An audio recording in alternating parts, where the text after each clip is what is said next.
She was 31 years old, broader than the other girls had ever been, and her own brothers were selling her like a field mule. No man had ever looked at her twice. No man had ever spoken her name with kindness. Then a stranger with a scarred jaw and cold, steady eyes picked up a fallen apple from the mud and placed it gently in her basket, and in that single wordless moment, everything Greta Yoder had ever believed about her own worth began to crack. This is the story of a woman no one wanted, and the man who chose her anyway.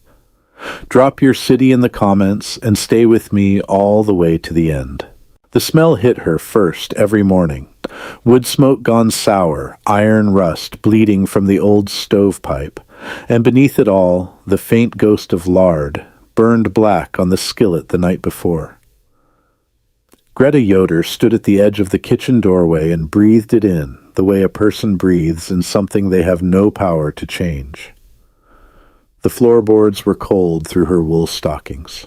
The window above the dry sink showed nothing but a pewter sky pressing down on the bare fields, and somewhere out past the fence line, the wind was already building itself into something mean. She had learned to read mornings the way her father had once read weather. The angle of Isaac's shoulders when he sat at the table told her more than his words ever did. This morning his shoulders were squared and set, and he had not touched the porridge she had placed before him 20 minutes ago. That meant words were coming.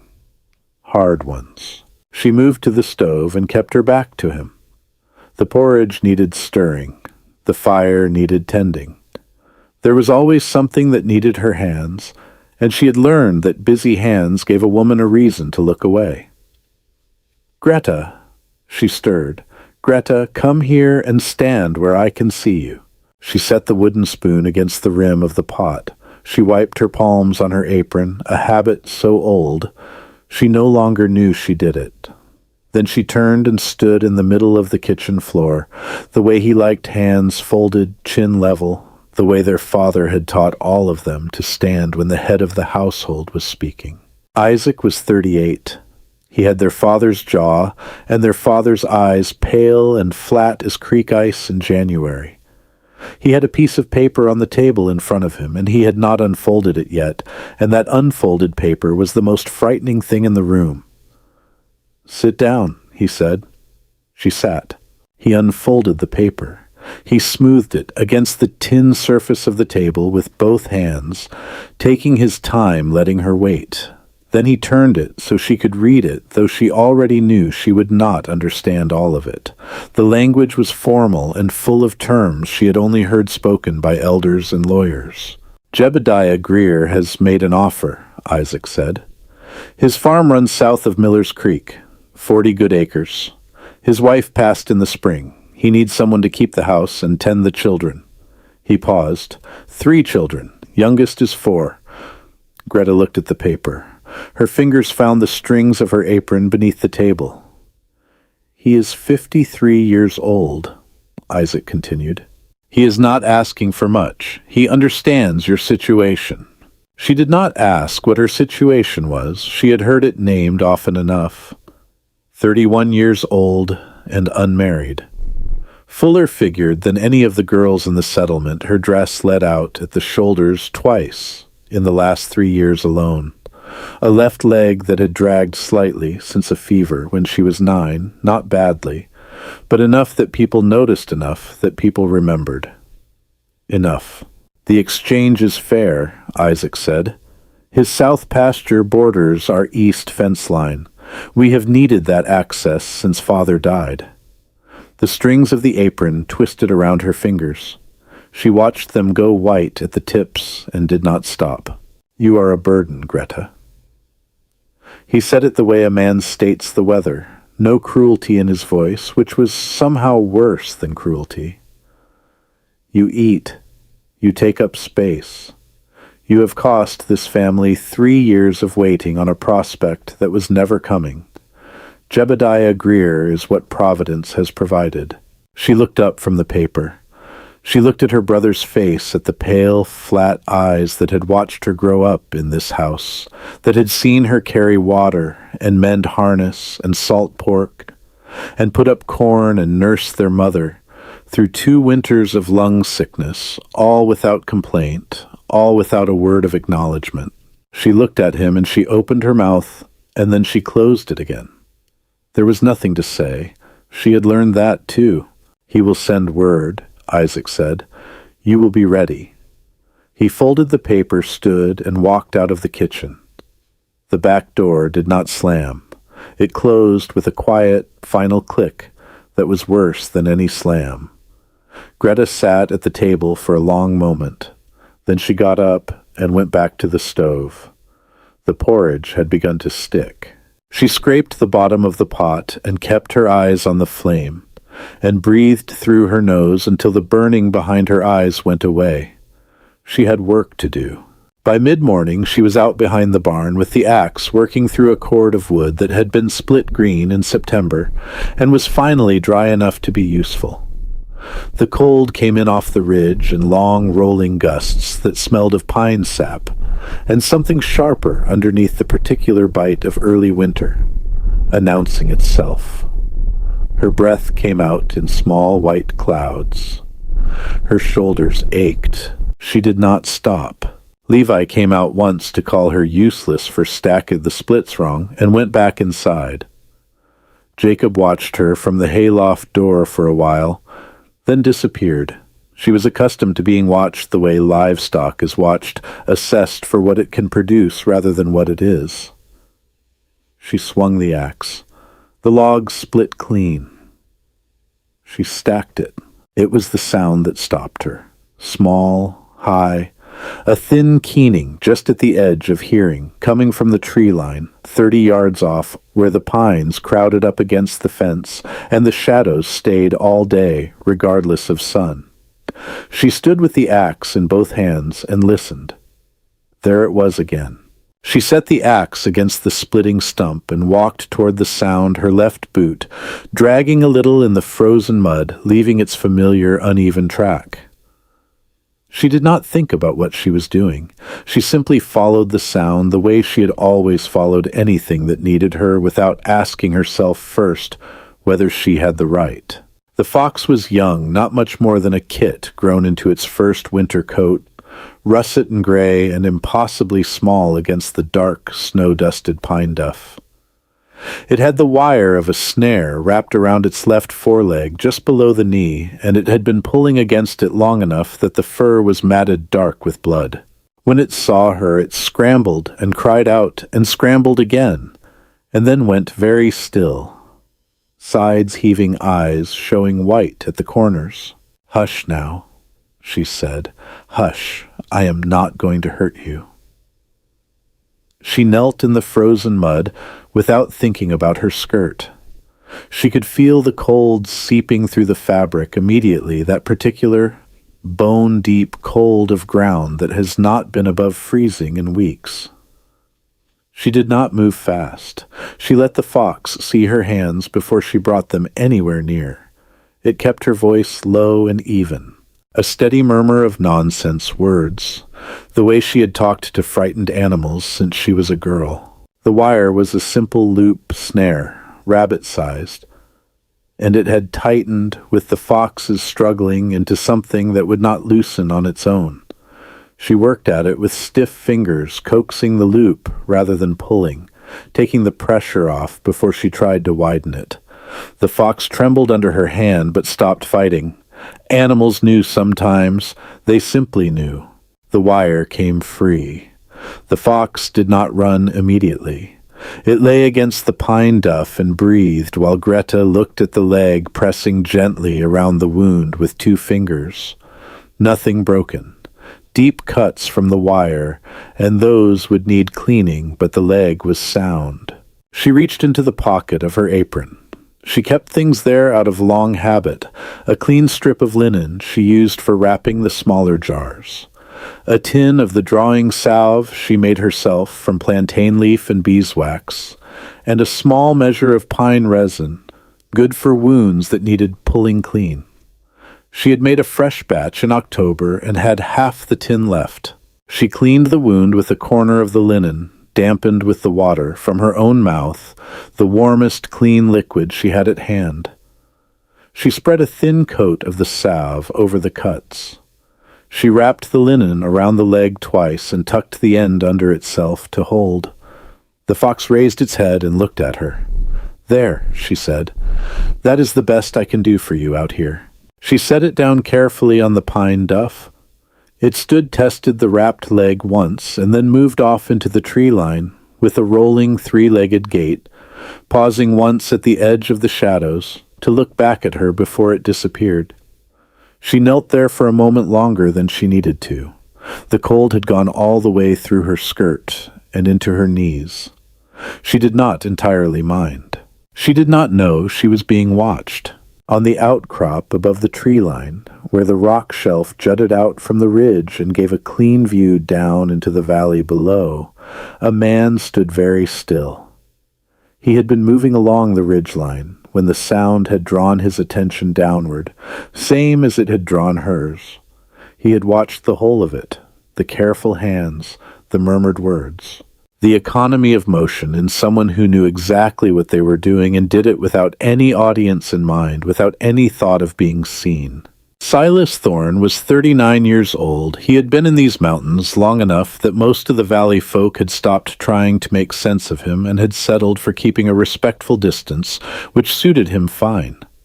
He was a large man, broad through the chest and shoulders, wearing a coat of tanned deer hide that had gone soft with years of wear. There was a scar along his left jawline, old and faded silver, that pulled slightly at the corner of his mouth when he did not remember to hold his face still. He watched the woman below him rise from her knees and brush the frozen dirt from her skirt with the matter-of-fact efficiency of someone who has never had the luxury of minding cold or mud. She walked back toward the barn, with that slight hitch in her left step, not fighting it, not compensating for it, with any of the self-conscious adjustments he had seen other people make. She simply walked the way she walked. He watched her pick the axe back up and go back to work. He stood there a moment longer than he had any particular reason to.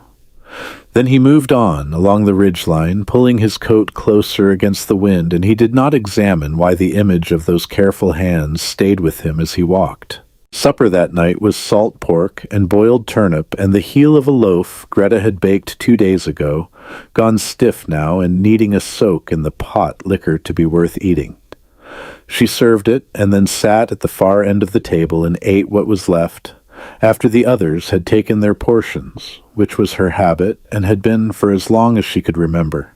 The 4 of them were there: Isaac, Levi, Jacob, Abram, the youngest brother at 26, who had their mother's sharp tongue and used it more freely than the others because he was still young enough to think cruelty was wit. It was Abram who started it. It was almost always Abram. "You reckon Jebediah knows what he is buying?" he said, not looking at her, addressing the table in general. The way people address a joke, they want the whole room to share. Man's already got his hands full with 3 little ones.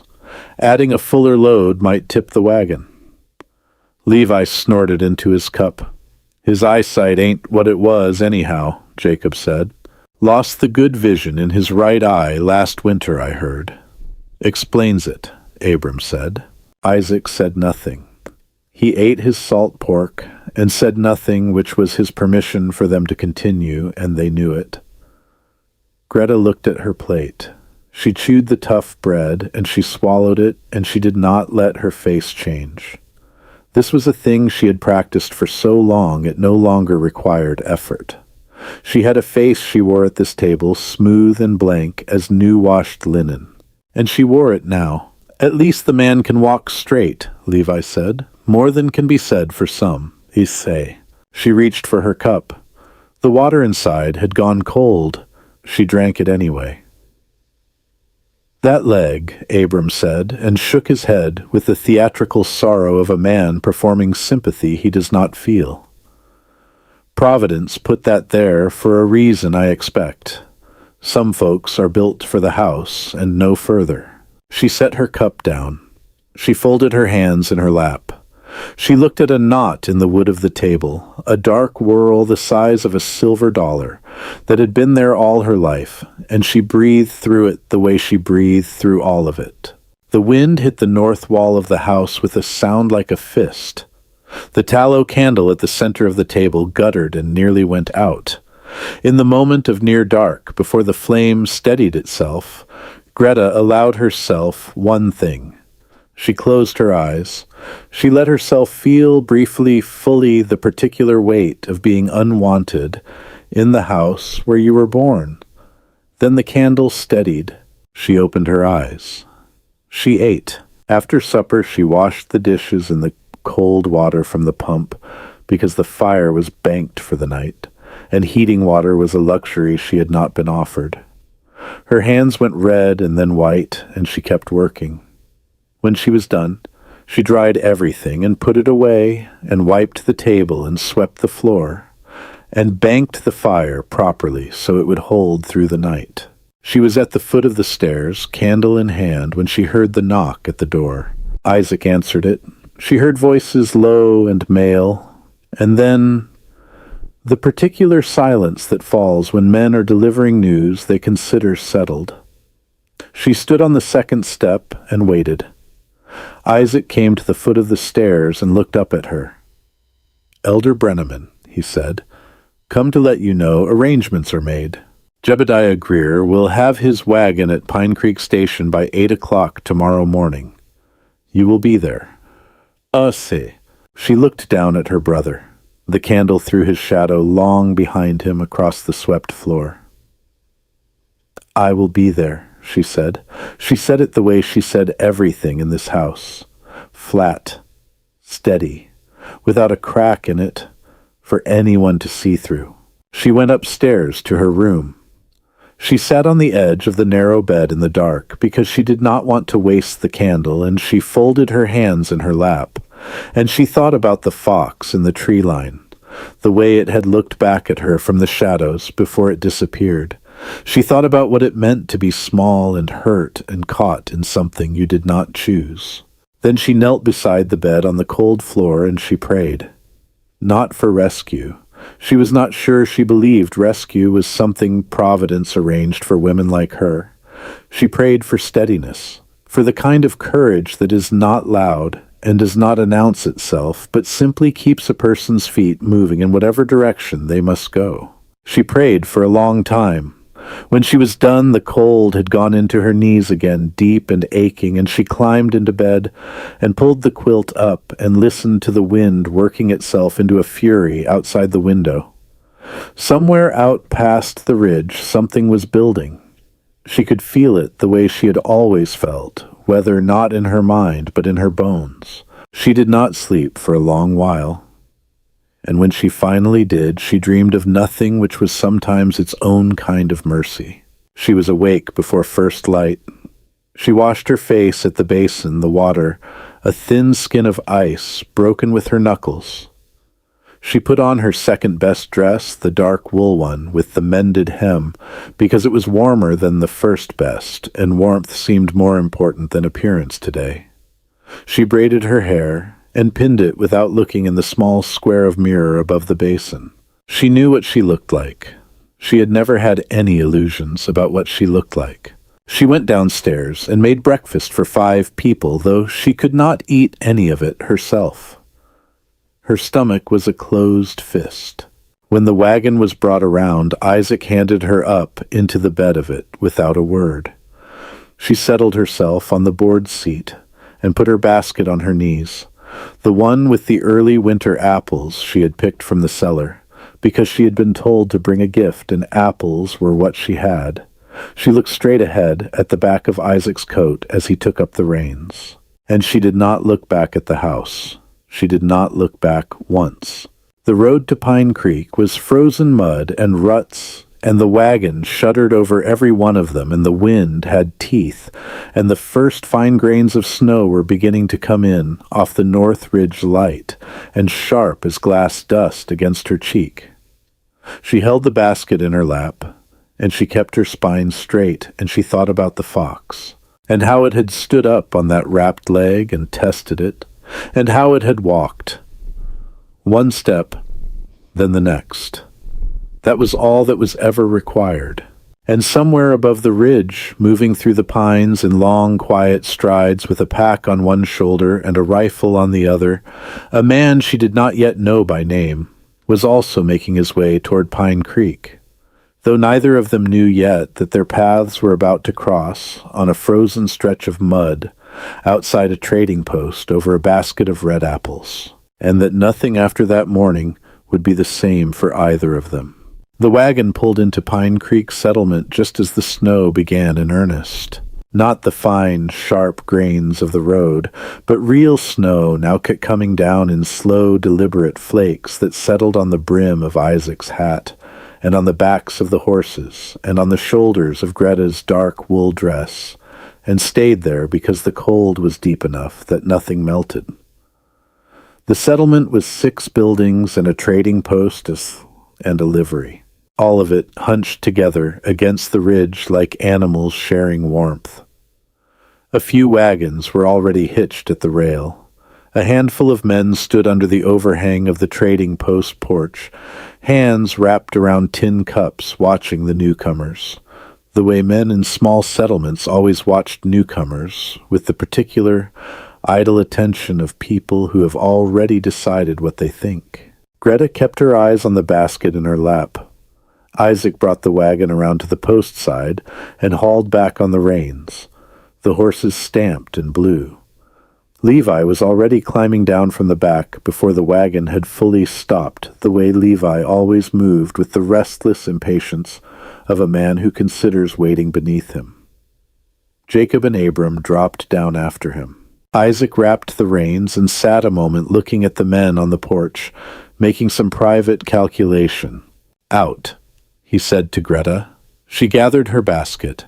She put her hand on the sideboard to steady herself for the step down, because the step down from a wagon was the one moment her left leg required her full attention, required her to think about where her weight was and where it needed to go before she committed to it. She had learned this over years of wagon beds and porch steps and any other place where the ground was not where she expected it to be. She was thinking about her weight and her foot and the distance to the frozen mud when Levi reached up and took her elbow, not gently, and pulled, and her foot came off the board. Wrong, and she went sideways, and the basket went with her. She caught herself on her hands and knees in the mud. The apples were everywhere. Red against gray, frozen ground rolling into the ruts, one disappearing under the wheel of the wagon. She heard the men on the porch. She could not make out the words, but she did not need to. She knew the sound of that kind of laughter. She got her hands under her and began to push herself up. Her left knee screamed where it had hit the frozen ground. She ignored it. She reached for the nearest apple and dropped it in the basket and reached for the next one. Her face was hot despite the cold. She kept her eyes down. She focused on the apples, one then the next, then the next. A boot appeared in her line of sight. Not her brother's boots, which she knew by sight, Levi's with the cracked left toe, Jacob's with the rope lacing where the leather buckle had broken. This was a different boot entirely. Heavy, dark, worn to the shape of the foot inside it. After long years of hard use, the leather darkened at the toe with pine resin, and something that smelled like wood smoke and animal. A large boot. She followed it upward without meaning to. A hand came down, big across the palm with fingers that had known axe handles and rifle stocks and rope for a long time. There was a fresh bandage on the right wrist, white cloth gone slightly gray at the edges, wrapped tight and neat. The hand held the last apple, the one that had rolled farthest, and it placed that apple in her basket with a care that seemed entirely at odds with the size of the hand doing the placing. She looked up. She had not expected the eyes. Gray-green, the color of pine shadow on a cloudy day, set deep under a heavy brow that was creased from years of squinting into mountain weather. The scar along his jaw was more visible up close, a long pale line that pulled slightly at the left corner of his mouth, giving his face at rest an expression that might have read as sardonic to someone who did not look closely enough. She looked closely enough. What she saw in those eyes was not mockery. It was not the assessing look she knew from the settlement men, the quick inventory of her figure, and her leg and her age that ended in a verdict. She could see them reaching before they had finished looking. He was simply looking at her, as though she were a person worth looking at. "Ma'am," he said, one word, low and unhurried, with the particular rumble of a voice accustomed to speaking across distance, across wind. He touched the brim of his hat with 2 fingers, a single clean gesture of respect, and then he straightened to his full height, and she understood why the men on the porch had gone quiet. He was a large man, very large, with the kind of stillness that large men carry when they are not afraid of their own size. She became aware that she was still on her knees. She began to rise. He did not offer his hand again, which she was grateful for, because she would not have known what to do with it, and she preferred to get to her own feet, under her own power in any case. She stood. Her knee throbbed. She adjusted the basket on her arm and looked at him steadily, because whatever else she was not a woman who looked away first. "Much obliged," she said. The corner of his mouth moved. Not quite a smile, something quieter than a smile more considered. "It was no trouble," he said. He might have said more. She thought afterward that he was perhaps about to say more, some small continuation of those 4 words that might have led somewhere she could not yet imagine. But Levi's hand closed on her upper arm from behind, fingers digging in with the practiced grip of a man who has decided something and sees no reason to be gentle about it. "Get away from him," Levi said. Not to Silas, to her, as though she had been the one to seek this out, as though the apple and the hand and the moment had been her doing. She did not resist. She had learned not to resist Levi's hands when he used them this way, because resistance only made the grip tighter and the bruise deeper. And she had a lifetime of bruises she had never shown to anyone. Levi stepped partially in front of her, putting his body between her and the large man with the gray-green eyes. He looked up because he had to look up, and he used the voice he used when he wanted to sound like Isaac, and did not quite manage it. "You keep your distance from our women," he said. "We know who you are, Thorn. Folks in this valley got no business with your kind." The man named Thorn looked at Levi for a long moment. His face did not change. His hand, the one that had held the apple, dropped to his side. The other hand, she noticed, rested near his coat front, not reaching for anything, simply resting. It was the posture of a man who is entirely comfortable with where he is and sees no reason to move. And it was somehow more unsettling to Levi than any aggressive gesture would have been. She could see that in the way her brother's chin came up, the way men's chins come up when they are bluffing. Thorn said nothing. He simply waited until Levi had finished, and then he looked past Levi's shoulder at her, and the look was brief and direct and said nothing that could be repeated, and everything that needed to be understood. And then he turned and walked to the far end of the porch and leaned against the post there and pulled his coat closer and looked out at the snow coming down over the ridge. Levi yanked her toward the trading post door. She went. She did not have a choice about going. But she turned her head once, just slightly, before Levi pulled her through the door, and she saw the broad line of Silas Thorn's shoulders against the gray sky, the dark deer-hide coat dusted with snow. And something happened in her chest that she did not have a name for, and was not sure she had a right to. The trading post smelled of tobacco and tallow and the slightly sour sweetness of dried corn. There were goods on rough shelves along 2 walls, bolts of cloth and tins and coils of rope, and the kind of practical inventory that a settlement like Pine Creek required to keep itself alive through a mountain winter. A cast iron stove in the corner was burning well, and the heat coming off it was almost shocking after the cold outside. A few men sat on barrels near the stove. A woman in a gray bonnet stood at the far counter with a list in her hand, not looking up. Isaac guided Greta to a bench near the window and sat her down and stood with his back to her, talking to a man she did not recognize, low and businesslike. Arranging the final details, she supposed. The last negotiation. She looked at her hands in her lap and counted the calluses she knew by feel the thick one at the base of her right index finger. From the needle.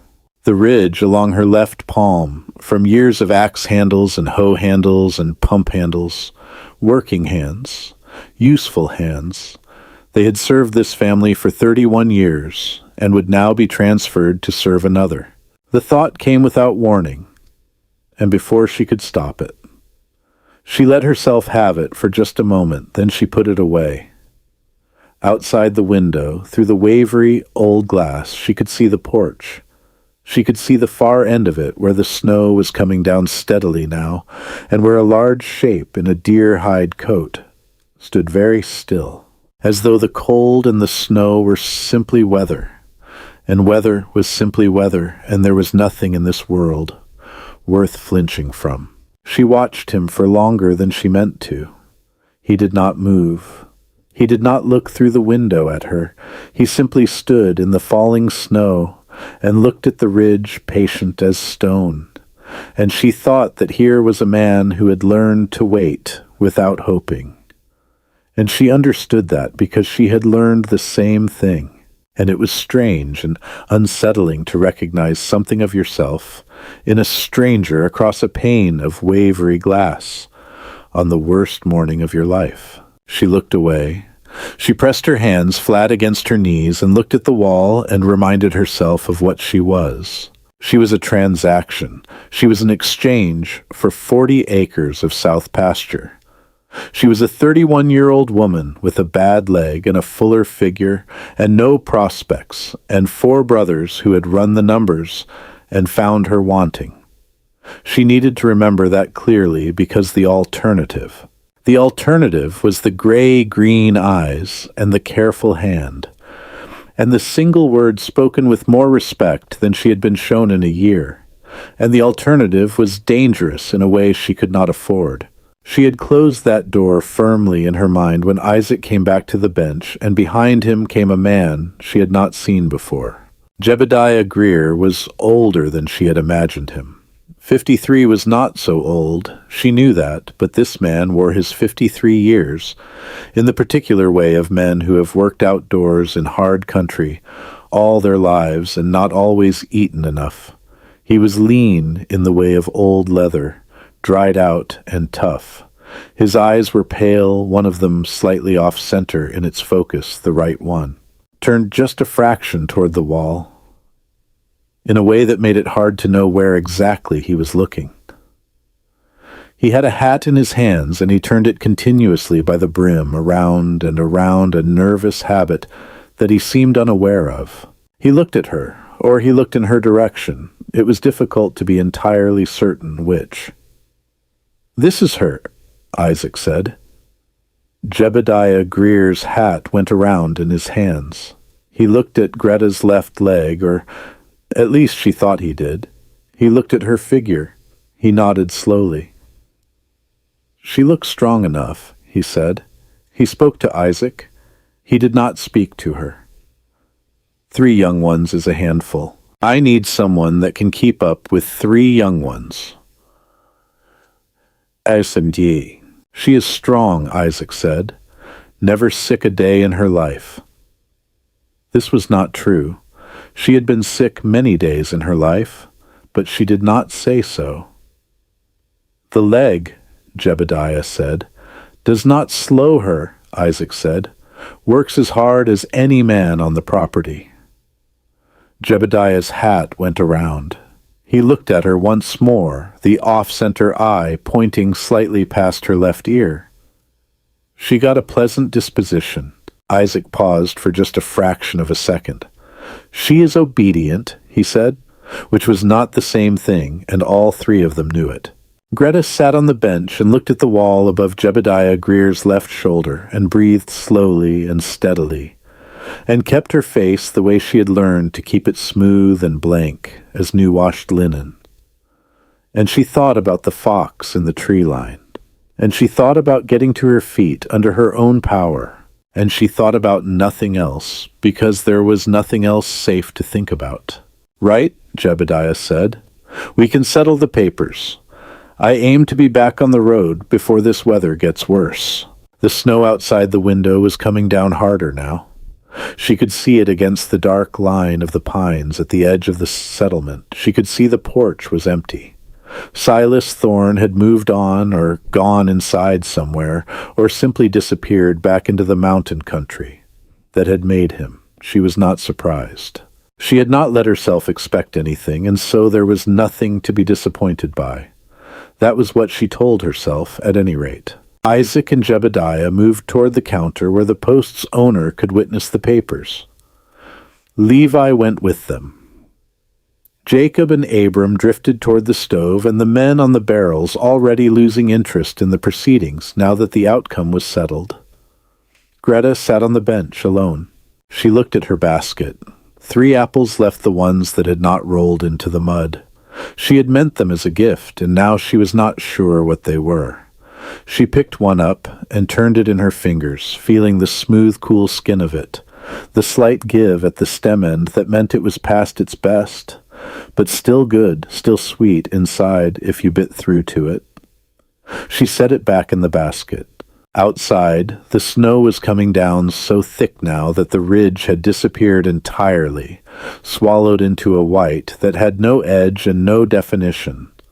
The wind hit the trading post wall, and the single-pane windows shuddered in their frames. She heard Isaac's voice rise slightly at the counter, some point of negotiation she had stopped listening to, because the particulars of her own exchange were not something she needed to attend to closely. The decision had been made without her. The execution of it would also proceed without her, except that she would be the one standing in the cold afterward, in whichever direction the decision pointed. She pressed her palms flat on her knees. She did not cry. She had not cried since the kitchen yesterday morning, and she had not allowed herself, even that not fully only the pressure behind her eyes that she had breathed back down before it could arrive. Crying required privacy and time, and the certainty that no one was watching, and she had not had any of those things in longer than she could clearly remember. The door to the trading post opened, and a hard blade of cold air came in with it, setting the tallow candles guttering. The woman in the gray bonnet looked up from her list. The men by the stove turned their heads. Greta turned hers. He was covered in snow from the shoulders up. He stood in the open doorway for just a moment, filling it in the way that very large men fill doorways, taking up the space without quite blocking it, and his eyes went around the room in the quick, practiced way of a man who has spent a long time in country, where knowing the room is the same as staying alive. They landed on her, sitting alone on the bench with her basket of 3 apples, and they stayed there for a moment that lasted longer than a moment. He came in and shut the door behind him. He went to the counter and asked the post owner something in a low voice. He did not look at her again directly. He stood at the counter with his back partially to her, snow melting off the shoulders of his coat, and waited for whatever he had asked for. But she had the feeling solid and strange as a stone placed in her hand, that he had not come inside for what he was asking for. She did not know what to do with that feeling, so she set it alongside the apple in the basket and left it there, and she folded her hands, and she waited, the way she had always waited, for whatever was coming next to arrive.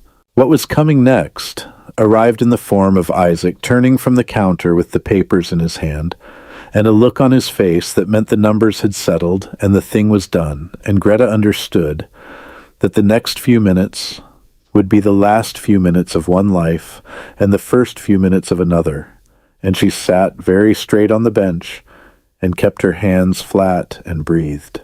And across the room a man in a snow-covered deer-hide coat stood at the counter and did not turn around. And the snow came down outside the window, steady and indifferent and deep. The message came by way of the post owner's boy, a thin child of about 10, who delivered it to Isaac with the solemn importance of someone trusted with significant information. Greta watched her brother read. It watched the slight tightening around his eyes that meant an inconvenience he had not planned for. He folded the note and put it in his coat pocket and turned to Jebediah Greer with the careful expression of a man managing someone else's impatience. "Roads washed out below Miller's Crossing," he said. "Ice let go this morning. Jebediah's man says the wagon can't get through for another 3-4 hours at the earliest." Jebediah's hat went around in his hands. His off-center eye pointed at the wall. "I aim to be home before dark," he said. "You will be," Isaac said. 3 hours. We wait." The settlement had only so many places to put people waiting out weather and bad roads. The trading post filled quickly with men who had decided the snow was reason enough to stop moving and start talking. Isaac and Jebediah settled at the table near the stove with 2 other men Greta did not know, and papers and a bottle came out. And she understood she had been forgotten about in the way that objects are forgotten about once they have been set down. She was the basket on the bench. She would be picked up again when it was time to go. Levi came to her after a while and told her to wait in the livery stable. He said it the way he said most things to her, as an instruction delivered to the air, slightly above her head, not quite meeting her eyes. "It is warmer in here," she said, which was true. "There ain't room," he said, which was not true. There was room. There was simply no room that he wanted her to occupy. She picked up her basket, and she went to the livery. The livery at Pine Creek was a low building behind the trading post, 3 stalls and a tack room, and a hayloft that was half full with the season's last cutting. 2 horses occupied the left stalls, a bay, and a gray, both of them drowsing on their feet in the particular boneless way of horses, who are warm and fed, and have no concerns. The air inside smelled of hay and horse, and the particular dry sweetness of oats, with underneath it the older smell of wood and leather, and years of animal warmth soaked into the walls. After the knife cold, outside the livery, felt almost gentle. Greta found a place on an overturned bucket near the tack room door, set her basket at her feet, and wrapped her arms around herself inside her coat and waited. Through the livery's one small window she could see the snow coming down with real commitment, now the flakes large and close together, building on the windowsill in a ledge that grew visibly as she watched.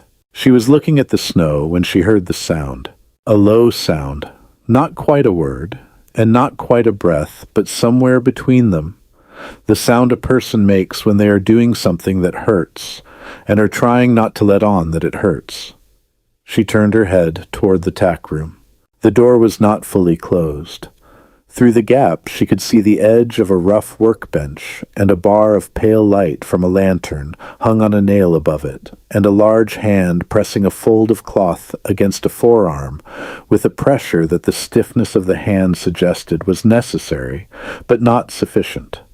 She stood up. She pushed the tack room door open. Silas Thorne was seated on the workbench, which creaked under his weight, his long legs bent at the knee, and his boots on the floor, and his left arm laid out along the bench in front of him. He had gotten his coat off somehow, though the effort of it must have cost him, and he was wearing a heavy flannel shirt with the right sleeve pushed up to the elbow. The cloth he was pressing against his forearm was a piece of his own shirt tail, torn off and folded, and it had gone dark red in the center. He was trying to tie it off with one hand in his teeth and not managing it. He looked up when the door opened. His face was still, but she saw the brief moment of calculation in those gray-green eyes, the quick assessment of a man deciding how much of what is happening he wants another person to see. He was not a man accustomed to being caught at a disadvantage. She could see that plainly. She came in. She set her basket on the floor inside the door, and she crossed to the workbench, and she looked at his arm without asking permission, because asking permission would have allowed him to say no. And she had already seen enough to know that no was the wrong answer. The wound was a long cut along the outside of the forearm, deep enough to need attention, not deep enough to be immediately dangerous, if it was cleaned and closed properly. It had been bleeding steadily and long enough that the cloth was saturated. The edges of the cut were ragged in a way that suggested something with teeth rather than a blade, and she remembered what Levi had said on the porch. "Your kind."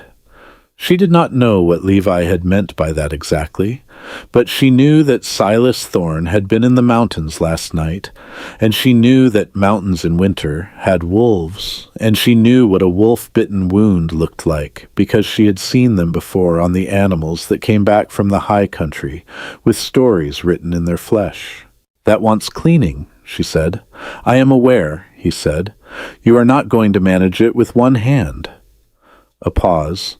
His jaw worked slightly. "I am managing." She looked at the soaked cloth and looked at him. She did not say anything further.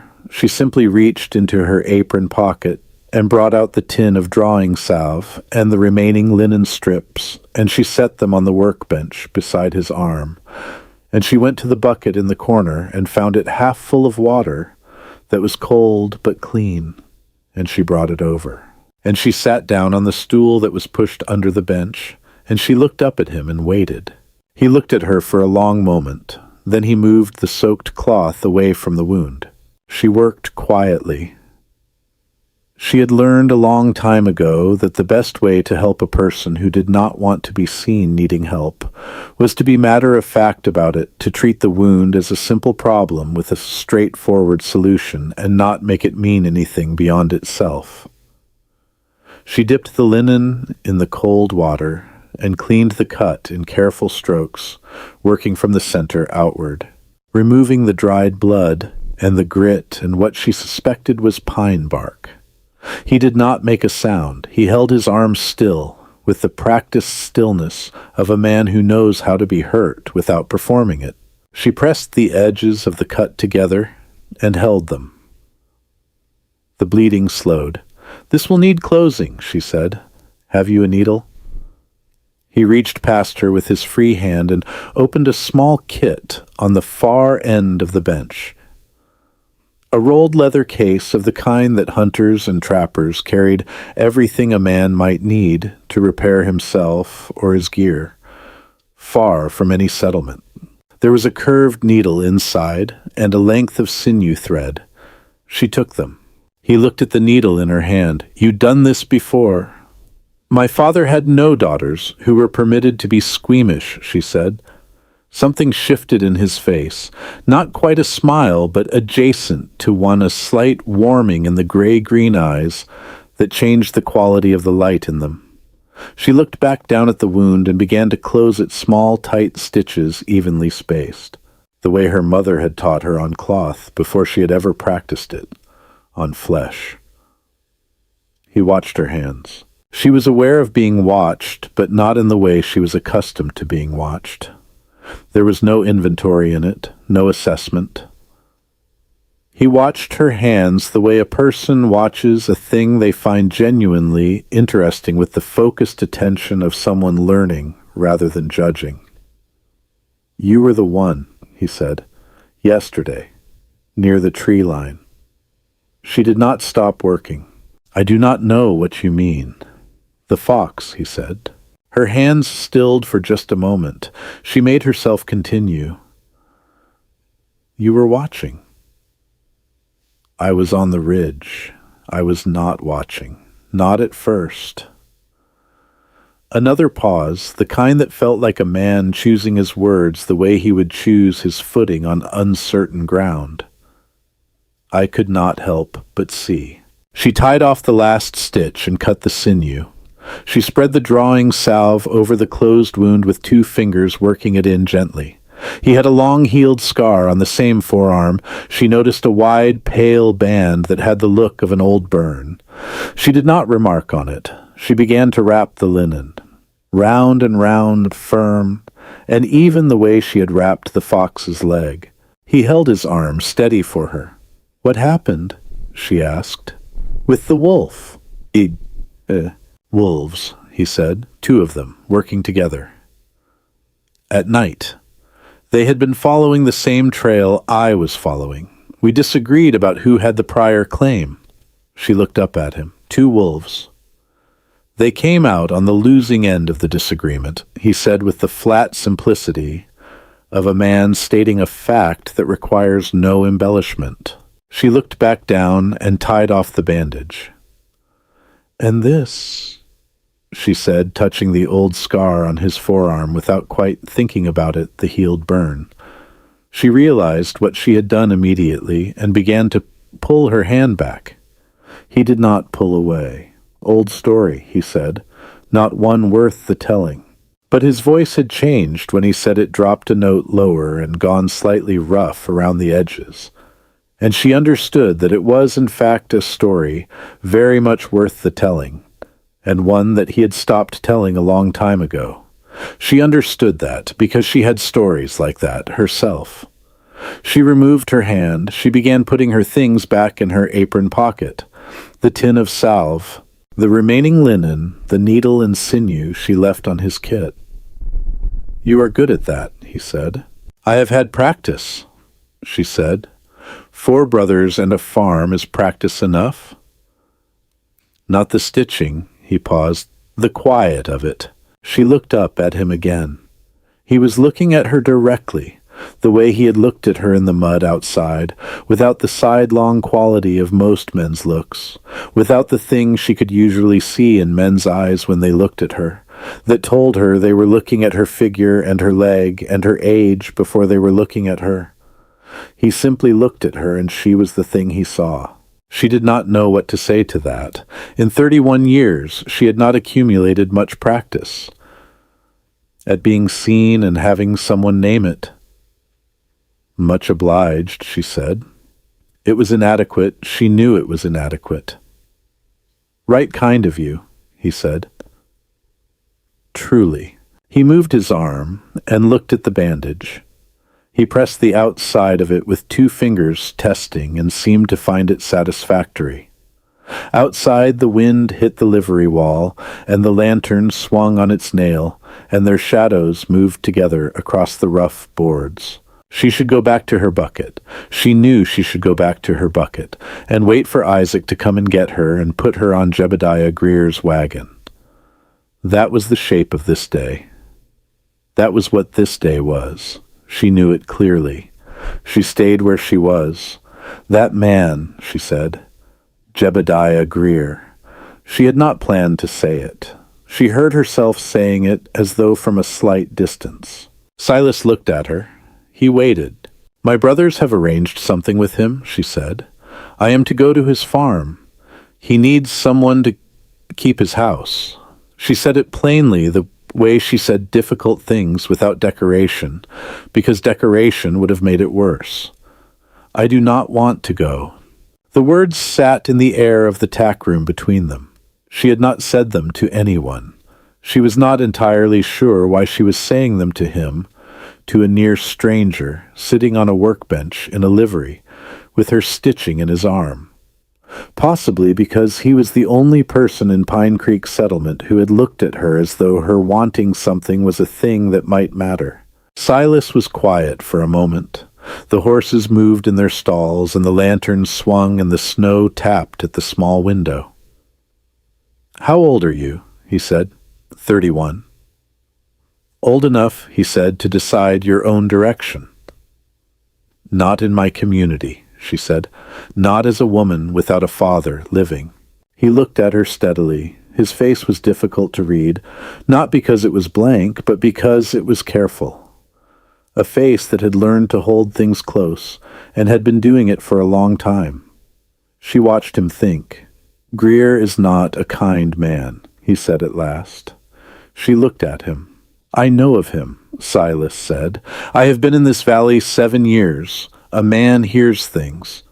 He paused. His wife did not die of fever, met. The air in the tack room changed. She felt it change the way she felt weather change in the body before the mind had finished understanding it. I did not know that, she said. I know you did not. He held her gaze. I reckon your brothers do not know it either, or they would not care, in any case.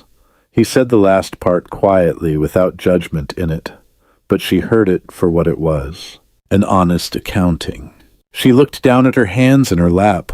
Her apron strings were twisted around her fingers again. She had not noticed doing it. I am sorry, he said. That was a hard thing to say to you. It was a true thing, she said. I would rather have the true thing. He was quiet again.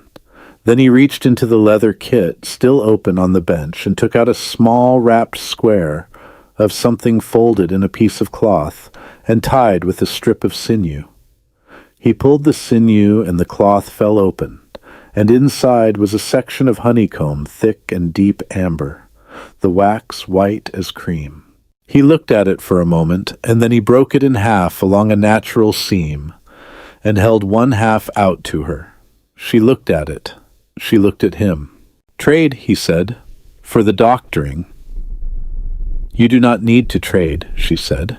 I know I do not need to, he said. She took the honeycomb. It was warm from being carried close to his body, and when she brought it to her mouth, the sweetness of it was startling after the long, cold morning, thick and floral, and complicated wildflower honey with something darker underneath it, something that tasted like high altitude and pine, and the very particular sweetness of things made without any human intention at all. She closed her eyes for a moment. When she opened them, he was eating his half, looking at the wall, giving her the privacy of the moment without making a thing of giving it. They sat in the warm, hay-smelling half-dark of the tack room, and ate honeycomb in silence, and their shoulders were 6 inches apart, on the workbench and outside. The snow came down, and the wind built, and somewhere in the trading post, Isaac and Jebediah Greer were settling the final terms of a transaction that neither of them had thought to discuss with her. You have kin somewhere, he said. Beyond the brothers? No, she said. My parents are gone. There is no one else. Friends in the community. She thought about it honestly. Women I have known all my life, she said. Not the same thing. He nodded slowly. He turned the remaining scrap of honeycomb in his fingers. I had a wife, he said. He said it to the wall, not to her, the way people say the hardest things aimed slightly away from the person they are saying them to. 10 years ago. She passed. The child with her. She did not say she was sorry. She had been told she was sorry too many times in her life for losses that the person telling her had not felt and could not understand. And she thought that a man like this one had heard enough of those words to know their weight. She said, that is a terrible thing to carry alone. He was quiet for a long time. Yes, he said, it is. The lantern light was warm and steady between the swings. The bay horse in the end stall sighed enormously, a long, breathy exhalation of complete animal contentment.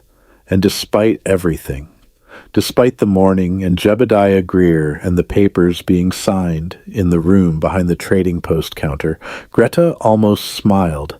She felt him feel it, the almost smile, though she had not made a sound. She saw him look at her from the side. You got a smile somewhere in there, he said. The horse, she said.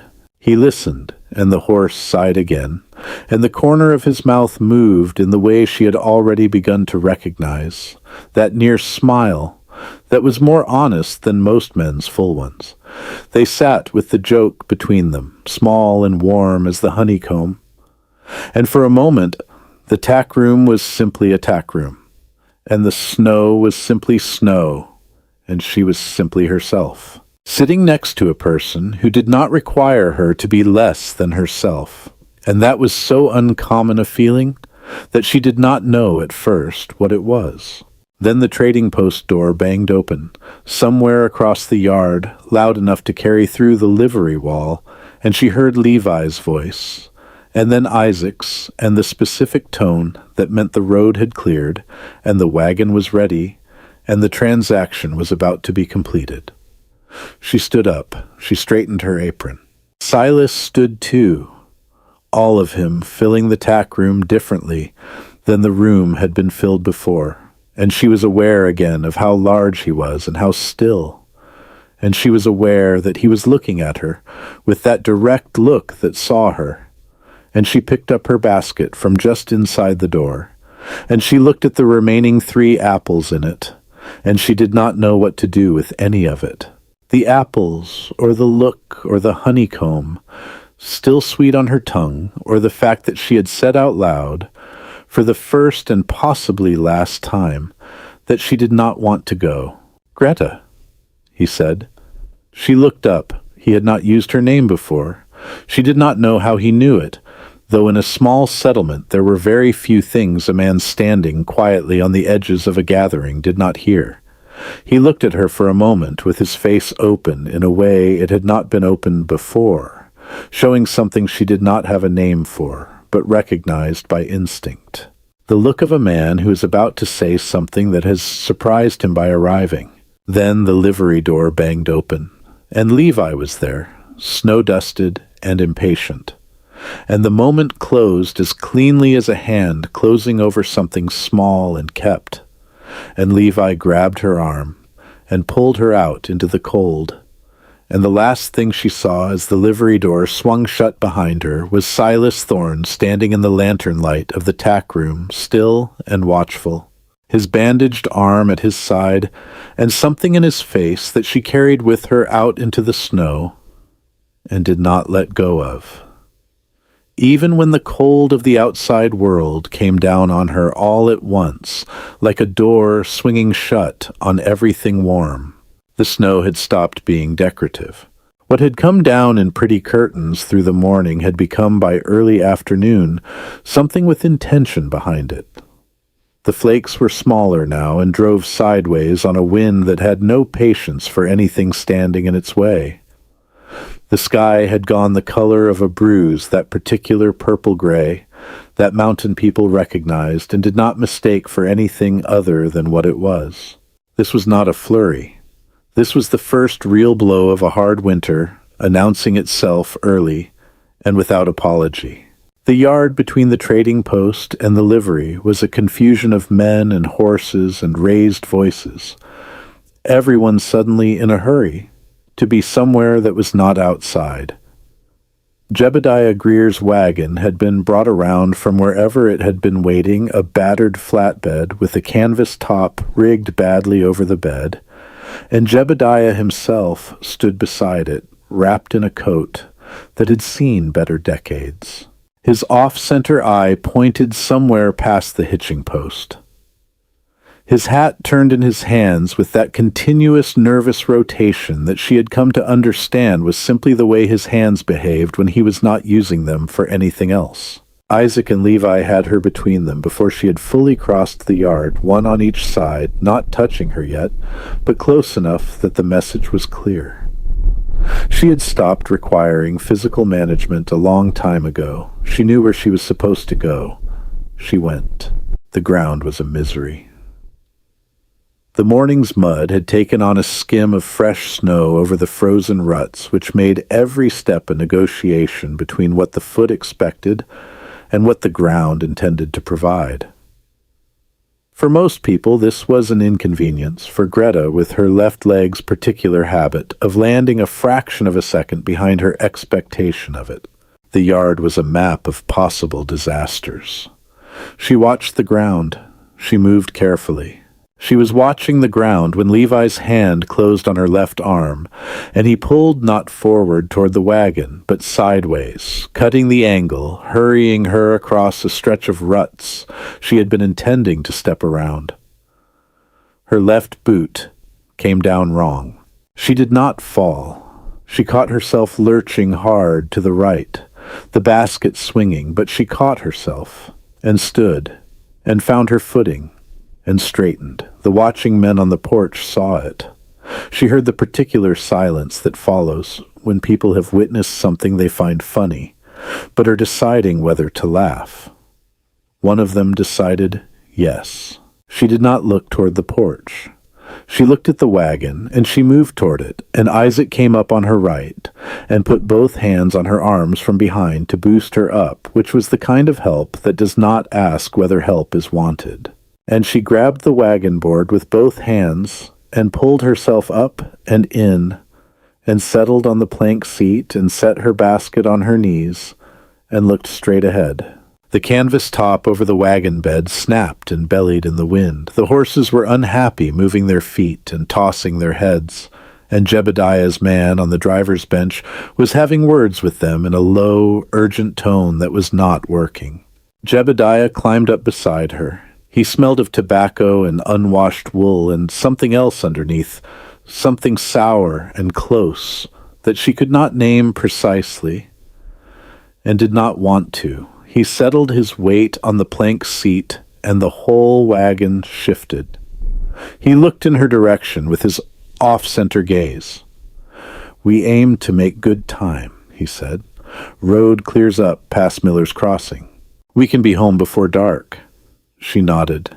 She kept her hands flat on the basket. "You cook?" he said. "Yes," she said. "Good." He looked away. "Last woman burned everything she touched, drove me half to madness." She thought about what Silas had said in the tack room. His wife did not die of fever. She pressed her hands harder against the basket weave and breathed through her nose and kept her face as smooth and unreadable as she knew how to make it, which was very smooth and very unreadable indeed. Isaac appeared at the side of the wagon.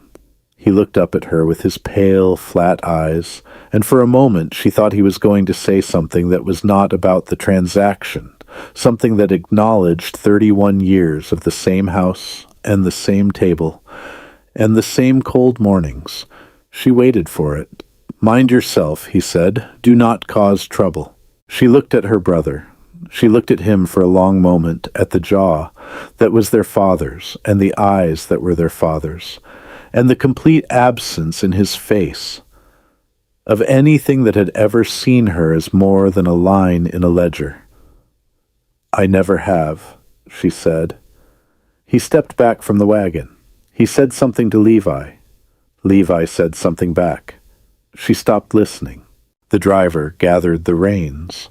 The horses steadied reluctantly. The wagon began to move.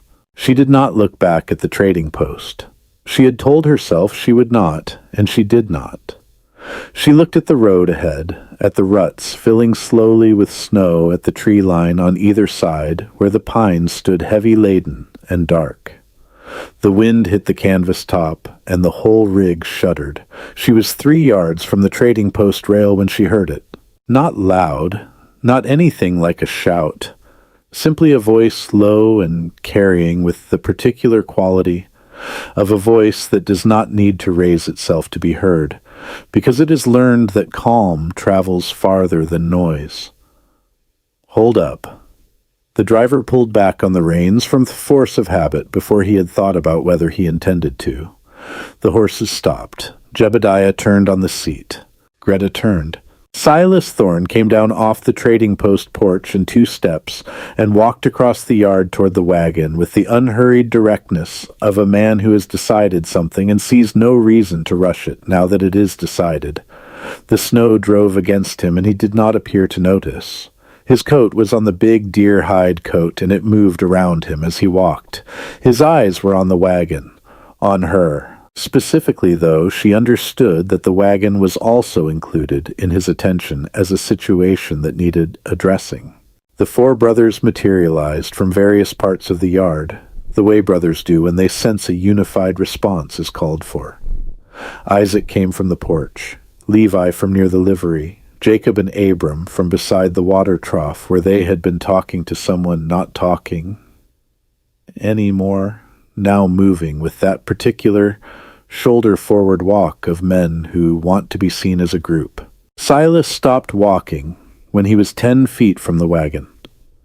He looked at the four of them, and then he looked at Greta on the seat, and then he looked at Jebediah, and whatever he saw when he looked at Jebediah did something to his face that made it very still and very hard. "This arrangement," he said, "whose idea was it?" Isaac stepped forward. He was a tall man, but he had to look up at Silas, and she could see that he did not like it. "This is settled business," Isaac said. "Papers are signed. You got no place here." "I reckon I am standing here," Silas said. "So I reckon I got a place." "Thorn."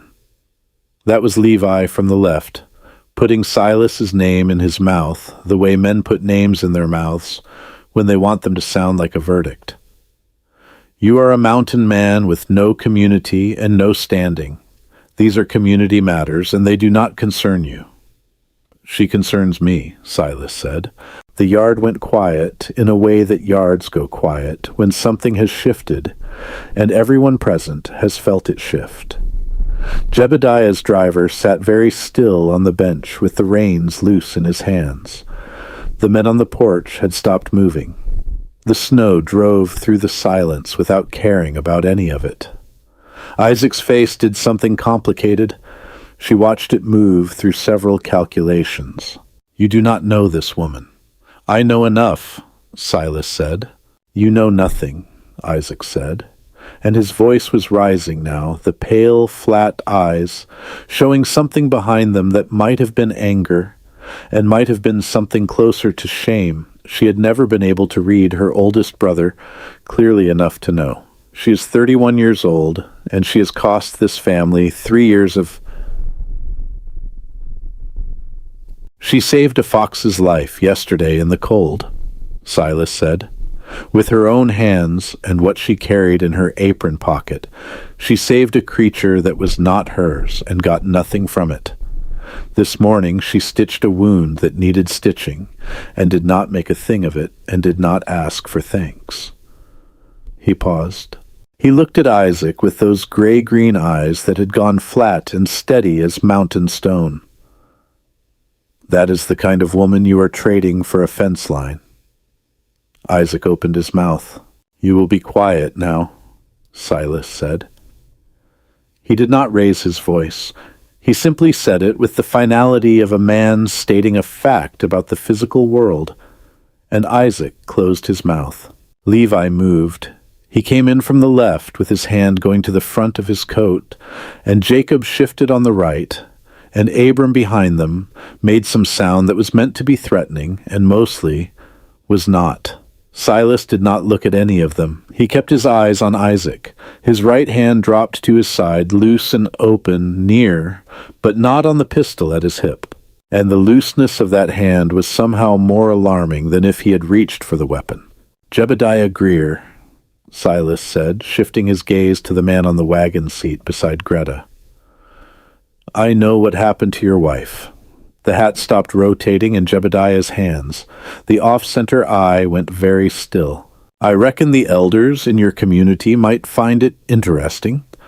Silas continued his voice, even and unhurried, to hear what the sawyer at Miller's Crossing told me last spring about the circumstances of that passing. "I reckon they might find it interesting enough to revisit certain arrangements made in your name." The cold was extraordinary. Greta could feel it coming up through the wagon boards into her feet, and through the canvas side into her face, and through the wool of her coat into her shoulders. She was shaking, and she could not entirely tell how much of the shaking was cold, and how much was something else. something that had started in her chest when she heard his voice say, "Hold up," and had not stopped since. Jebediah Greer looked at Silas Thorne for a long moment. Then he looked away. His hat began to rotate again slowly, and he nodded to his driver, with his chin a small defeated motion, and he did not look at Greta at all. "Get her down," he said to the driver. "We are done here." Isaac surged forward. The papers can go to the devil," Jebediah said, with the flat weariness of a man who has been found out, and knows it and wants nothing now except to be elsewhere. "I have got enough trouble. Get her down." The driver wrapped the reins and clambered over the seat, and reached up to help her down, and she took his hand, because her legs were not entirely reliable at the moment, and she knew it. She came down from the wagon and stood in the snow-covered mud of the Pine Creek yard with her basket on her arm, and her heart going so hard she could feel it in her back teeth. Isaac grabbed her arm, or he tried to. Silas was there before the grip could close, not grabbing, not pulling, simply stepping between them with the unhurried certainty of a very large man who knows that his size is information and is willing to let it do the communicating. Isaac's hand fell back. The four brothers stood in a line in the driven snow. Their faces held a collection of things: anger and embarrassment, and the particular bewildered fury of men who have never in their lives had their authority simply stepped around as though it were a stone in the road. She watched them, and she felt a complicated sorrow for them that surprised her because she had not expected to feel sorrow, had expected anger or relief or fear. But it was sorrow that arrived, the sorrow of seeing people she had known all her life revealed as smaller than she had hoped they were. "This is not finished," Isaac said. He said it to Silas, and he said it to her, and he said it to the snow-beaten air of the yard. "It is finished," Silas said. His voice had not changed its register once through the whole of it. "Go home." Isaac looked at her, a long look with 31 years in it, and she looked back and did not drop her eyes and did not offer him anything. No reassurance, no apology, no version of the look she had given him all her life that said she understood her position and would not trouble anyone by objecting to it. She gave him nothing. She gave him only her own face, steady and open, and whatever he saw there was enough to make him turn away. He turned away. He walked toward the hitching rail where the family wagon was tied. Levi followed.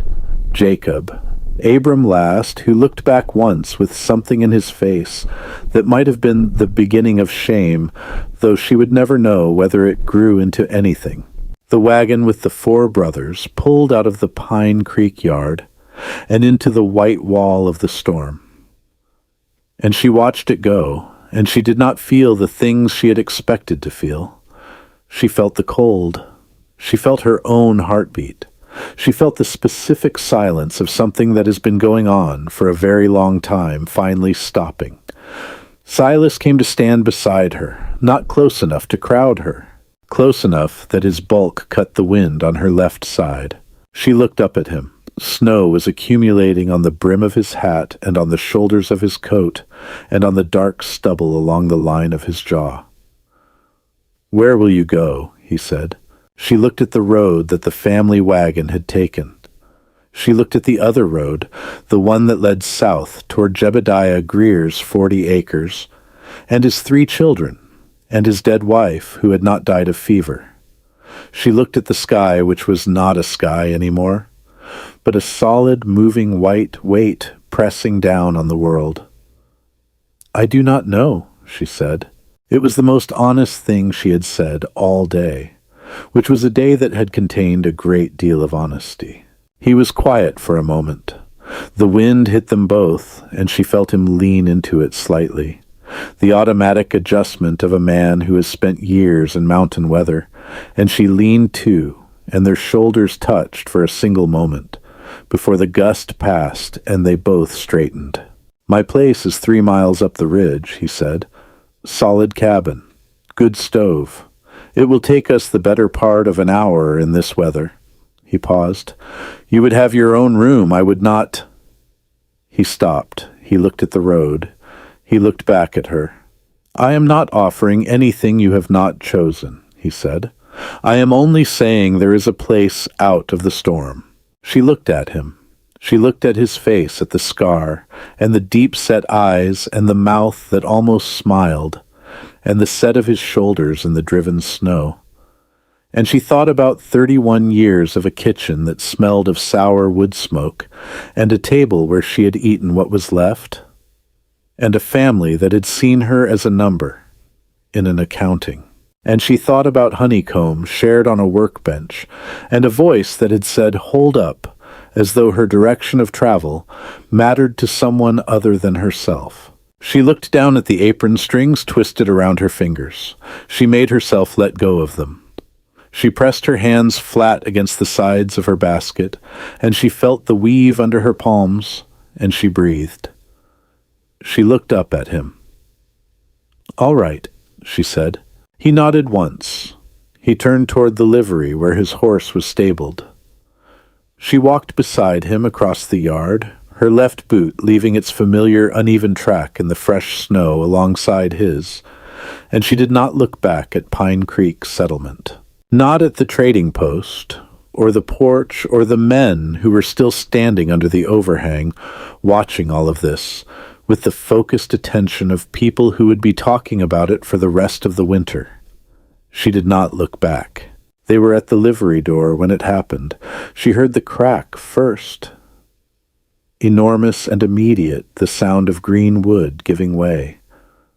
Under a load it was never meant to carry, and then the whole world tilted as the pine branch came down out of the white sky. She understood it only in pieces, in the fragment of a second that was all she had. The shadow coming down. The impact. The sound that was not a sound she wanted to understand. Silas had turned toward her when he heard the crack turned to put his body between her and the source of the sound.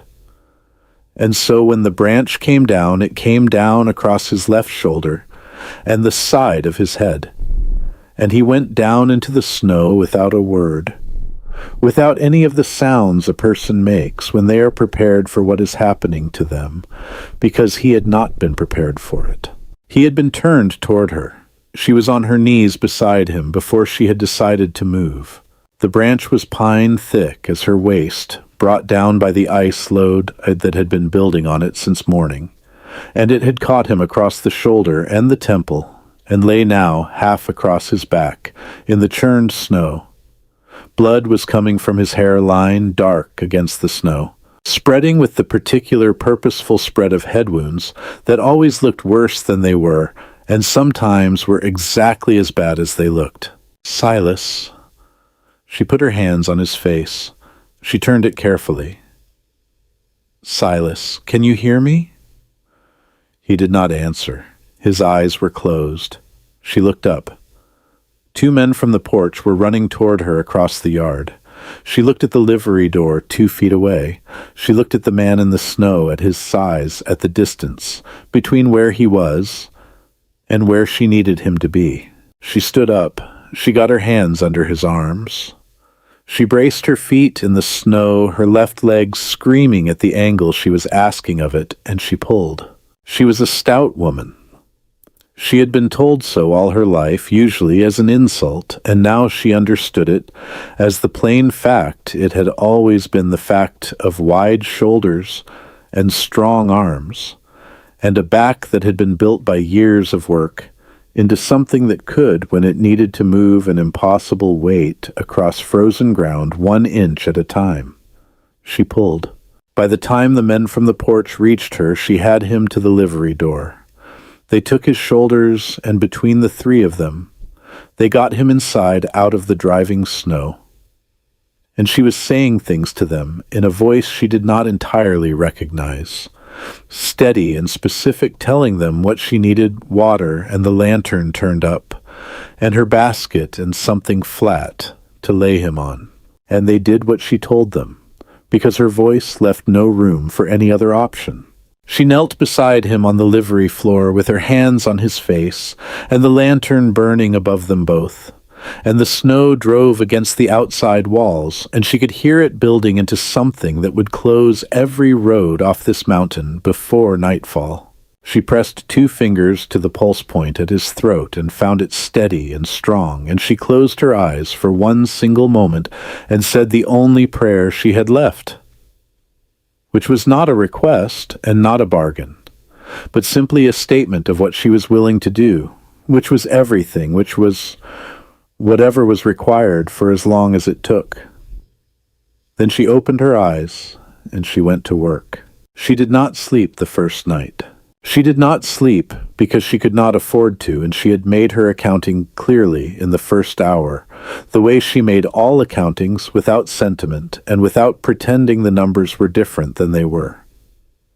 He had a head wound that had bled significantly and then slowed, which was good. He had a shoulder that had taken the main force of the branch, and the joint moved when she manipulated it carefully, which meant nothing was broken through, but the muscle damage was considerable, which meant fever was a serious probability.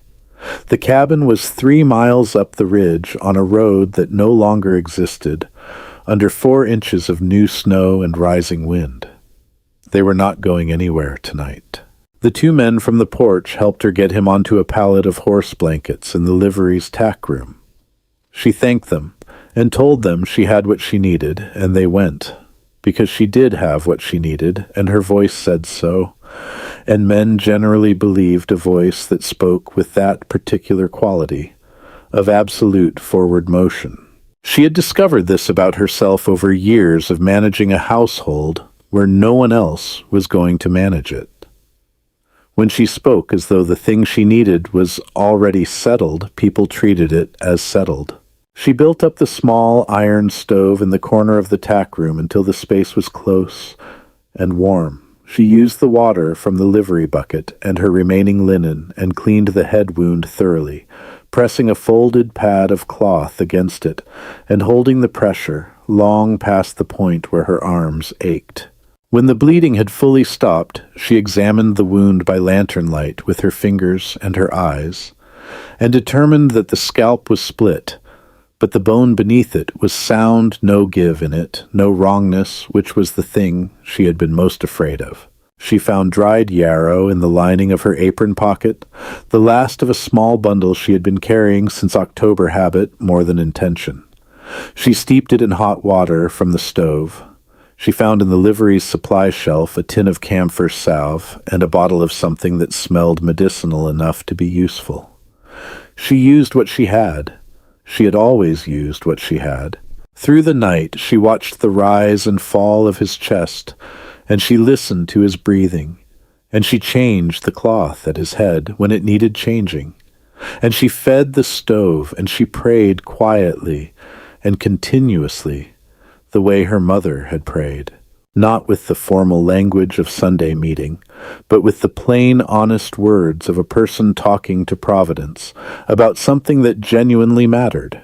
She told Providence she understood that she did not have a great deal of standing to make requests.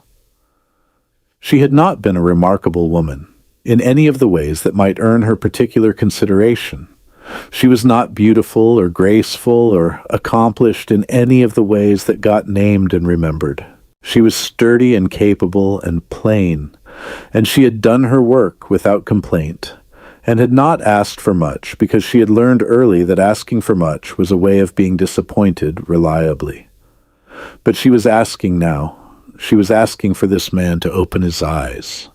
She thought she had reasons that Providence might find worth considering, because she believed that Silas Thorne was a man who had used up too much of his life alone, and that the world was not improved by his continuing to do so. She told Providence that she was also prepared to do her part, whatever that turned out to be, for as long as it needed doing. Then she went back to watching his breathing and tending the stove and waiting for what the night would bring. The fever arrived before dawn. She had expected it, and she had her yarrow tea ready, and she got it into him in small, careful spoonfuls during the periods when he was close enough to the surface to swallow talking to him quietly, the way she had talked to the fox, steady and low, not requiring anything from him except the small automatic cooperation of swallowing when something warm touched his lips. He moved sometimes, restless with the fever, and she put her hand on his chest and said, "Hush," in the same voice, and he stilled, which she thought said something about the particular frequency of that voice, that it worked on most living creatures, regardless of species. The second day, the storm was so loud against the livery walls that she could not hear herself think, and she stopped trying. She thought with her hands instead. She thought with the compress changed every hour, and the tea given every 2, and the wound checked for the particular heat and smell that would mean infection had taken hold. She thought with the stove fed and the water kept hot, and the blankets tucked close around the wide shoulders that had turned toward her when they heard the crack of the branch. She did not think about that. She saved it for later, that image, tucking it away, in the same place she had put the honeycomb and the gray-green eyes, and the word "ma'am," spoken with respect, on a frozen morning in a muddy yard. She had a whole collection now. She would think about it later. The second night he spoke. Not words she could fully make out, fragments of things, names she did not know, and places she could not picture. She listened without trying to interpret, because interpretation was not what was needed. What was needed was presence, and she was present fully and completely, in the small, warm circle of lantern light in the tack room, while the blizzard buried the world outside. Once, clearly, and without any of the fever's blur, he said her name. Just that. Just Greta in his low, unhurried voice, as though he were simply noting that she was there and finding the fact of it satisfactory. She put her hand over his and she said, "I am here." And he did not say anything further, but some tension in his face released the particular tension of a person who is afraid of waking up alone, and he slept more quietly after that. She stayed awake beside him, and the lantern burned low, and she refilled it, and it burned again. And outside, the storm did what storms do, which is everything it intends to until it is done, without reference to what anyone else might prefer. On the third morning she woke to silence. She had not known she had fallen asleep. She was sitting against the tack room wall with her knees drawn up and her head tipped sideways, and her hand still loosely around his. And the silence was what woke her, because the absence of the storm's noise was its own kind of loudness. She raised her head. The lantern had burned out. Gray winter light came through the small window, thin and cold and clear, the particular clarity of light, after a storm has blown itself empty and left the air scoured clean. The stove had gone down but not out. She could still feel warmth. She looked at Silas. His eyes were open. Not the half-open, unfocused eyes of fever, but fully open, fully present, those gray-green eyes, clear and directed, and looking at her with an expression she could not read at first. It was too many things at once, and she was too tired to read complicated expressions. And her hand was still in his, and she became aware of this simultaneously, with becoming aware that he was looking at her hand in his, and that he had not moved it. "Good morning," she said. Her voice came out rougher than she expected. 3 days of talking quietly had apparently used it up. "How long?" he said. 3 days. He looked at the ceiling of the tack room. He processed this. The storm. "Done," she said. "This morning, I think." He turned his head toward her. The movement cost him something. She saw it in the slight tightening around his eyes, the shoulder where the branch had struck him. "You stayed." "Yes," she said. "The whole of it?" "Yes." He was quiet for a moment. He looked at her hand in his. "Greta, you should not try to sit up yet," she said. "I am not trying to sit up yet," he said. "I am trying to say something to you." She waited. "I have been alone a long time," he said. He said it to the ceiling in the way she had come to understand was his way of saying the hardest things aimed slightly away.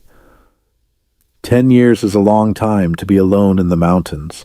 A man gets used to it, and then he gets to thinking that used to it is the same as all right, and he stops examining the question. He paused. He breathed.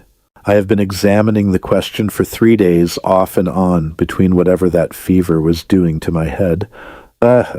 She sat very still. "I reckon I would like you to come up the mountain with me," he said. "Not because you have nowhere else to go. I want that understood clearly. Not because of the storm or the situation or because I owe you anything for what you did these 3 days. Though I do owe you, I owe you considerably. But because I have not sat next to a person in 10 years and felt like I was sitting next to someone who was on the same side of things as me, and I would like to know what that is like when I am not half out of my head with fever." The tack room was very quiet. Outside she could hear the settlement beginning to move again, the first sounds of a place emerging from 3 days of enforced stillness. Voices and boots, and the creak of a door somewhere. She looked at their hands, his so large, hers reddened and work-roughened. Her fingers still wrapped in his from 3 days of checking his pulse, and it had somewhere along the way stopped being medical. "I'm not easy to be with," she said. "I have been told so. Guilty. By the people who needed you to be easy," he said. "That is not the same thing." She looked at him. "I am not an easy man," he said.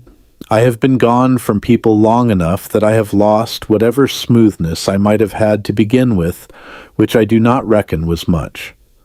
I am going to say wrong things, and I am going to want silence when you might want conversation, and I am going to be in the mountains sometimes for days, and I am going to smell like wood smoke and deer hide most of the time."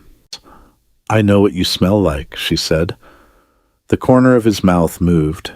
"I reckon you do." She looked at the window. The thin, clear light. The end of the storm and the beginning of whatever came after the storm. "My community," she said. "I know. It will not be simple. There are ways things are done. I know that too." He shifted, trying to push himself up, and she put her free hand on his good shoulder and held him down with the flat pressure of a woman who has learned that the word no needs to be said with the whole body sometimes. "Not yet," she said. He stayed down. "I aim to do this right," he said. "If you are willing, the proper way.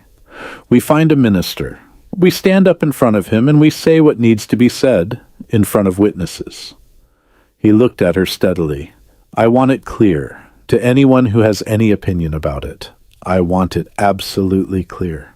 She thought about Isaac's face in the yard, and the papers on the tin table, and the 31 years of the same cold kitchen, and the same blank look she had worn at the same table, while the same voices said the same things about who she was and what she was worth. She thought about all of it, and she set it down carefully. The way you set down something you have been carrying a long time, and finally have a place to put. "All right," she said, for the second time in 3 days. She said those 2 words to this man, and they meant the same thing both times, which was yes, and I choose this, and I am not afraid. Or I am afraid, and I am choosing it anyway, which amounted to the same thing.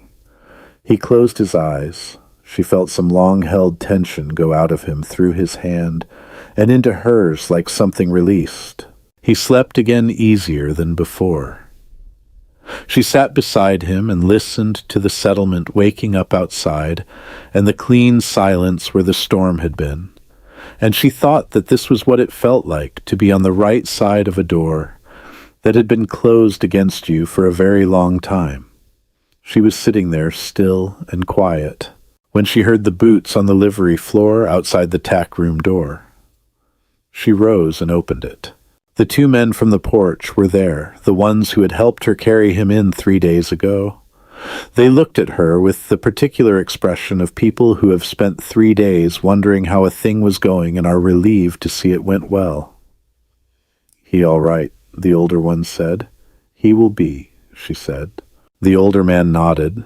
He looked past her at the tack room and then back at her, and she saw him making some private adjustment in his estimation of her, the kind of adjustment that cannot be faked and does not need to be announced. "There is food up at the post," he said. "Mrs. Heller put soup on this morning when the storm broke. You look like you could use some." She could not remember the last time she had eaten anything of substance. "Much obliged," she said. She went to the trading post and she ate soup at the long table by the stove, and she did not apologize for eating 2 full bowls.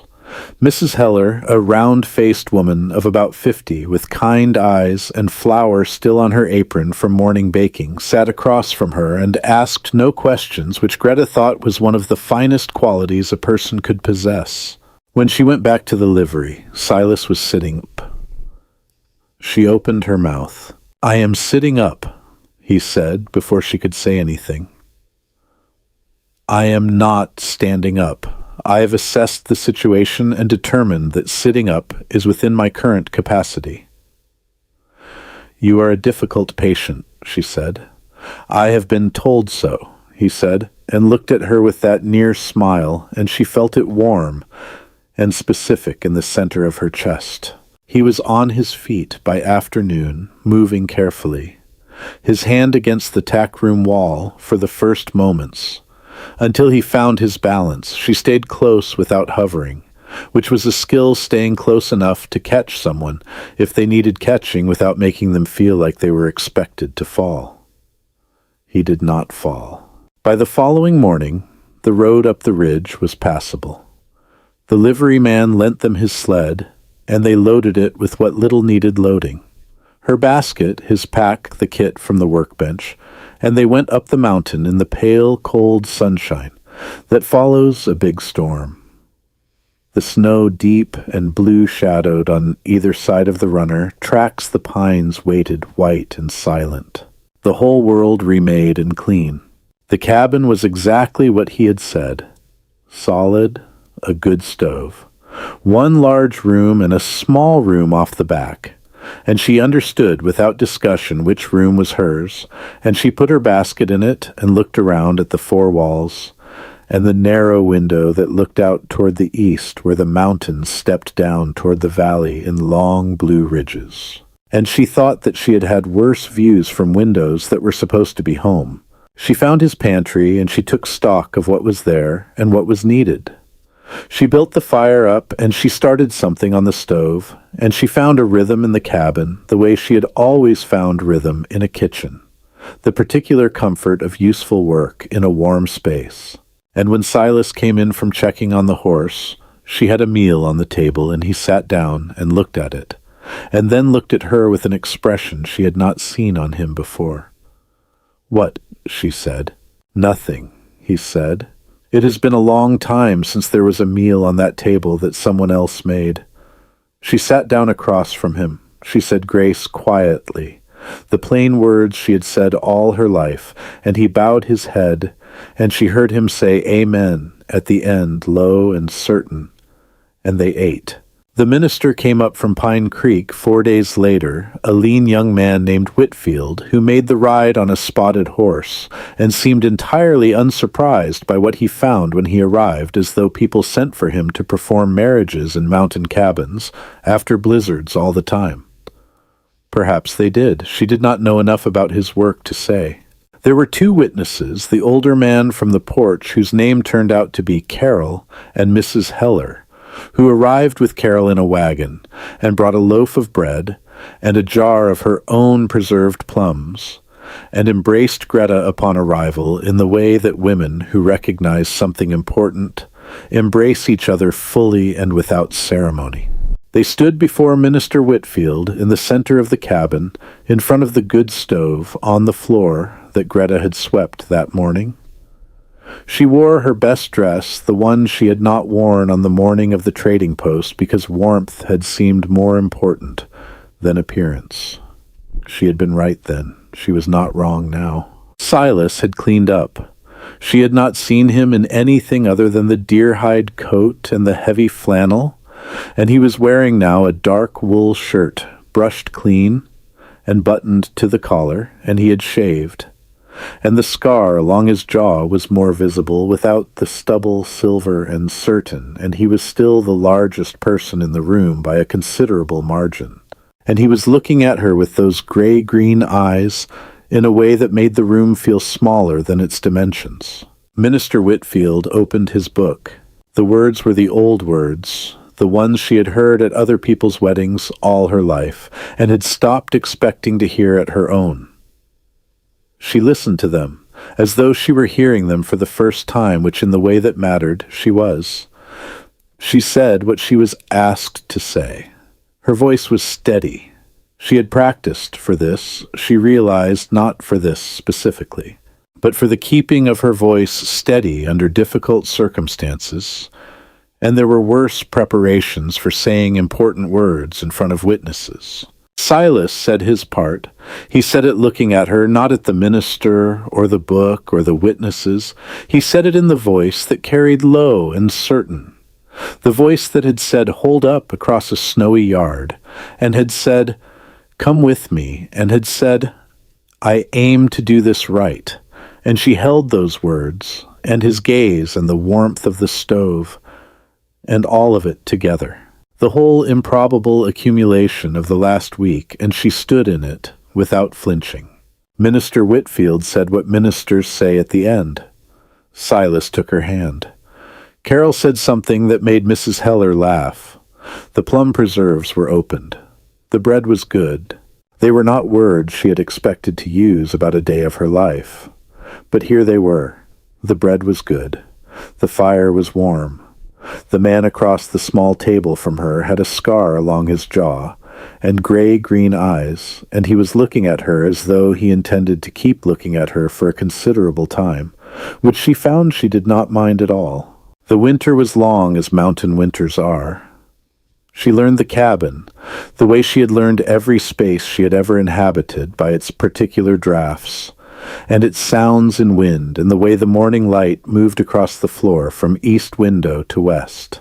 She learned which shelf he kept things on, and he learned which pot she preferred for which purpose, and neither of them had to say much about any of it, because they had both spent enough years managing alone to understand that the management of a shared space is mostly a matter of paying attention, and neither of them had ever had trouble paying attention. He went into the mountains sometimes for 2 or 3 days, as he had said he would, and she was alone in the cabin with the stove and her work, and the long views from the east window, and she was not lonely in the way she had been lonely in her brother's house. Because lonely in a house full of people who do not see you is a different creature entirely from alone in a space where someone will come back. He always came back. He brought things when he came back. Once a bundle of dried herbs she had mentioned wanting. Once a piece of pale stone he had found on the high ridge that was shot through with a vein of something that caught the light in an interesting way, and that she kept on the windowsill. Once nothing but himself and the cold air off the mountain, and she met him at the door, and he looked at her and she looked at him, and that was enough. It was entirely enough. Spring came late that year, as mountain springs do, grudging and gradual.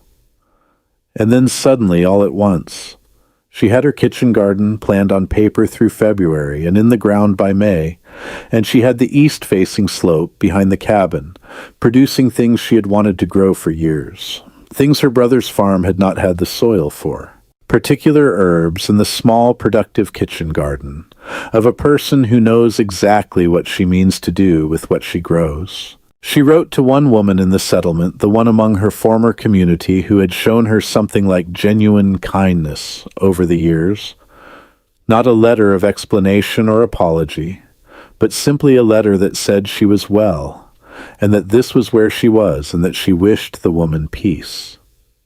She received a letter back that said, among other things, that Jebediah Greer had left the valley before winter was fully over, that his farm had been taken up by a family newly arrived from Ohio, and that Elder Brenneman had said from the pulpit that Providence moves in ways not always legible to human understanding, which she thought was as close as Elder Brenneman was capable of coming to admitting that he had been wrong about something. She did not write to Isaac. She thought about it more than once in the long evenings by the stove, with the wind in the pines outside, and Silas reading or working on something with his hands at the other end of the table. She thought about what she would say, and she could not find words that were true and also kind, and she needed them to be both, so she said nothing. The silence was not anger. She had examined it carefully to be sure, and it was not anger.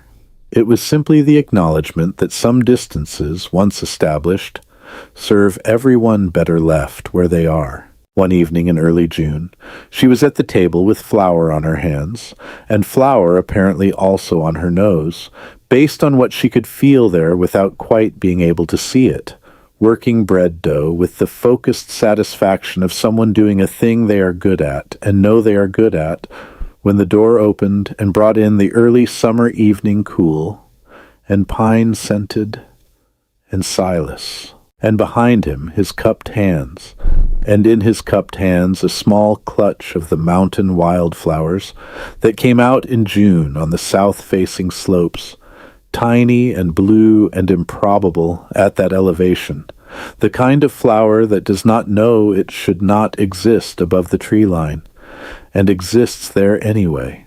He had clearly picked them on the way back. He had clearly thought about it. He was not a man who had done this kind of thing in a long time, and he held them with the slight self-consciousness of a man relearning something he had forgotten.